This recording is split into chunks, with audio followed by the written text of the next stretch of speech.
Hello दोस्तों, आज की कहानी है देखो जरा भी शर्म नहीं आती।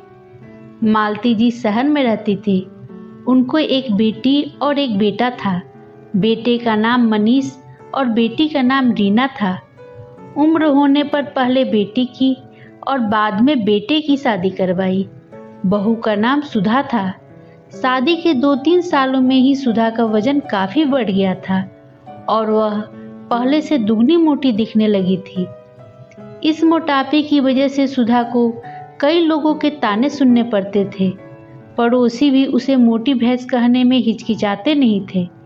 कितनी मोटी हो गई है, कैसी दिन पर दिन फैलती जा रही है, देखो जरा भी शर्म नहीं आती।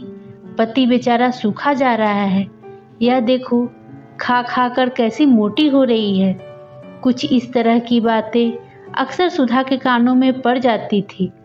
स्वभाव से हंसमुख सुधा इन बातों को इग्नोर भी कर देती, लेकिन उसे ज़्यादा दुख तब होता जब उसकी खुद की सास मालती जी और ननद रीना उसके मोटापे के लिए उसे दोषी ठहराते और भला बुरा कहते। मनीष शरीर से काफ़ी दुबला पतला था। शादी के बाद भी उसके शरीर में रत्ती भर का भी फर्क नहीं आया था। हालांकि सुधा मोटी होती जा रही थी, उसमें उसका कोई भी दोष नहीं था, बल्कि सुधा तो मनीष से भी कम खाना खाती और दिन भर घर के सारे काम करती रहती थी। अपने मोटापे की वजह से चाहे किसी काम में कितनी भी दिक्कत हो, सुधा उस काम को कभी अधूरा नहीं छोड़ती थी। उसने घरेलू नुस्खे और कई तरह के उपाय करके अपना मोटापा कम करने की कोशिश की थी, लेकिन शायद उसके शरीर के हार्मोन्स ही थे जो उसे मोटा बनाए रखे थे। मनीष को उसके मोटापे से कोई दिक्कत नहीं था।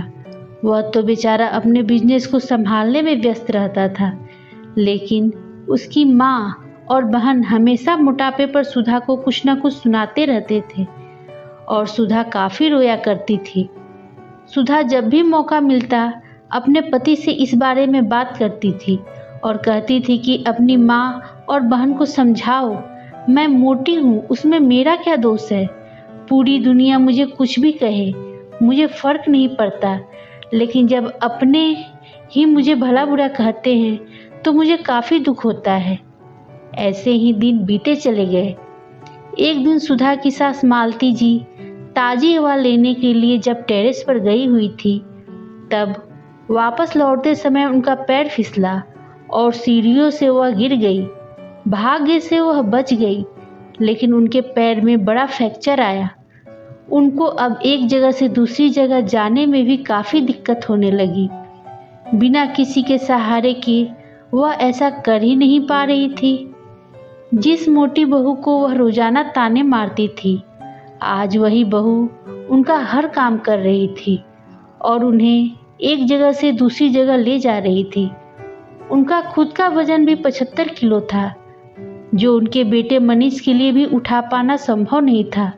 उनको विचार आया कि अगर बहू शरीर से भरी पूरी नहीं होती तो आज उनका क्या होता। मालती जी को सुधा के साथ किए हुए अपने बुरे बर्ताव के लिए पछतावा होने लगा। उन्होंने एक दिन मौका देखकर इस बात के लिए सुधा से हाथ जोड़कर माफ़ी भी मांगी। सुधा ने कहा, अरे माँ जी, आप माफ़ी क्यों मांग रही हैं? आप मुझे समझने लगी, मेरे लिए इतना ही बहुत है। उस दिन के बाद सुधा को उसकी सास मालती जी ने कभी भी उसकी मोटापे की वजह से एक शब्द भी नहीं बोला, बल्कि वो उन लोगों से लड़ जाती थी जो सुधा को मोटी कहकर उसकी बुराई करते थे। सुधा की ननद रीना भी इस घटना के बाद उसे इस विषय पर कुछ भी न कह सकी। सुधा की सास और ननद ये समझ चुकी थी कि बाहरी स्वरूप ज़्यादा मायने नहीं रखता, मायने रखता है भीतरी खूबसूरती, स्वभाव और विचार। अब खुश मिजाजी सुधा पहले की तरह ही सब कुछ भुलाकर खुश रहने लगी।